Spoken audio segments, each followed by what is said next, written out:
The air vibrated with applause, punctuated by the blinding flashes of cameras and the soft murmur of happy tears. She stood at the podium, a beacon of triumph in her crisp, midnight black robe, radiating an aura of ownership over the entire room. Her voice, thick with unbridled pride, resonated through the microphone.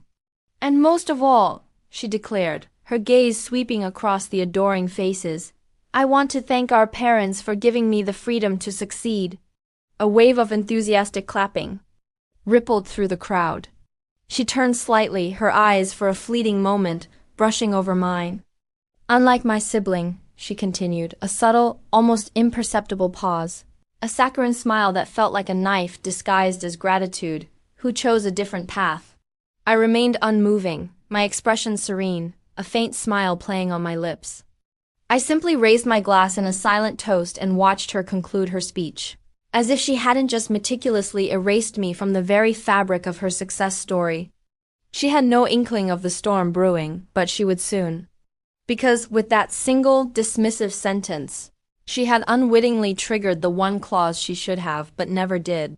Read. Before I begin telling you my story, let me know in the comments where you're listening from, and if you'd like to share your own story, feel free to write to us. Every single expense, every single penny, had come from me.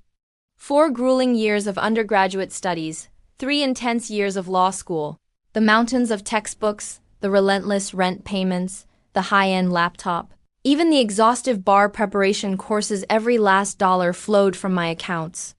Not from our parents, who had long since squandered their retirement savings on frivolous golf club memberships and extravagant home renovations. No, it was all from me. And I hadn't minded, not at first. She was just 18 when she came to me, her eyes brimming with tears, her voice a desperate whisper about wanting a future, a life beyond the confines of our family's financial struggles. She had just discovered that our parents had callously emptied her college savings, squandering it on a dubious timeshare investment. She looked so utterly small, so profoundly broken in that moment. I told her I would help, but I wasn't naive. I drafted a meticulously detailed private contract, a document she signed with a dismissive flourish, barely even glancing at the fine print.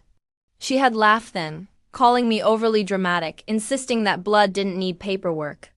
It turns out it absolutely does, especially when that blood turns cold and greedy over the years. Her gratitude slowly, insidiously, morphed into an unbearable sense of entitlement.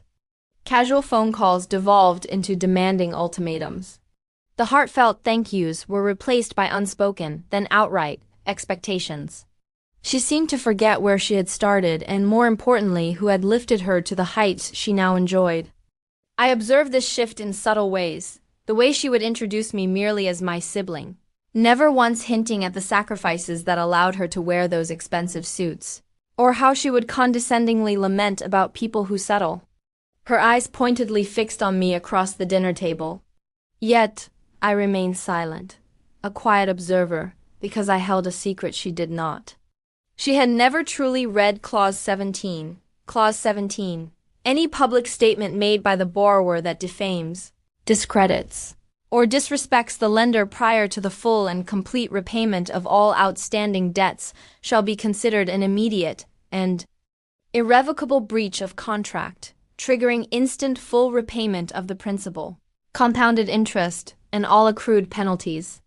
It was a clause crafted with calculated precision, legally binding, and designed to be enforced the very instant she uttered those damning words into that microphone, the morning after her triumphant, yet deeply insulting speech I initiated.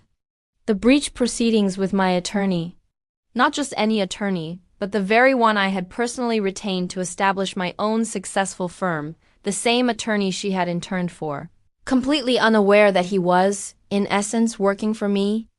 I submitted the meticulously signed contract, a time-stamped video recording of her speech, and a verbatim transcription of her every word.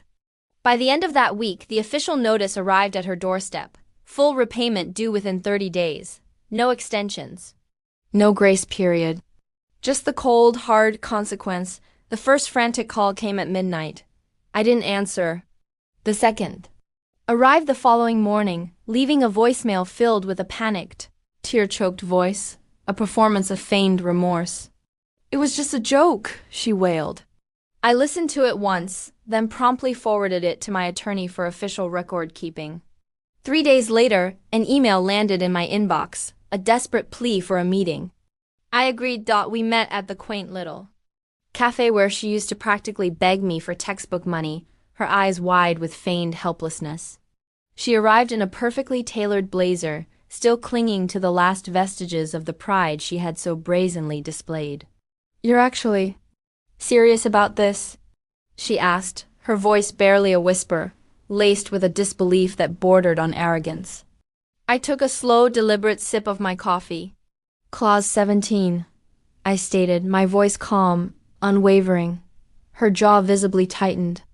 "I was thanking our—" "No," I interrupted, my voice cutting through hers with surgical precision. "You erased me. You publicly humiliated me.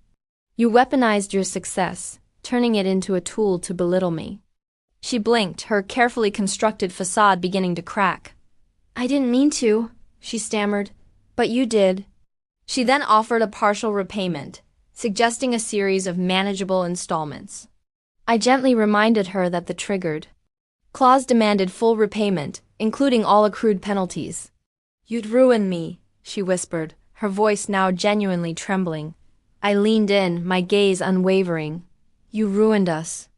I merely returned the favor. She didn't have the money. Her highly coveted, prestigious job offer had been summarily revoked after I discreetly sent her prospective employers a link to the Bar Association's Code of Conduct, accompanied by a transcript of her little graduation speech. It turns out, contracts truly do matter, even to aspiring lawyers, especially to those who were too arrogant to see the carefully laid trap they had signed years ago. The last I heard, she had sold her car and moved back in with our parents. They, too, attempted to contact me, leaving a series of heartfelt voicemails about family forgiveness and the importance of reconciliation. I responded by sending them a crisp, clean copy of the contract. There has been no response since. Me. I am not bitter. I am clean. I am clear. I am free. She had sought to diminish me, to make me feel small in front of a cheering crowd. Now, she understands that I don't engage in public spectacles.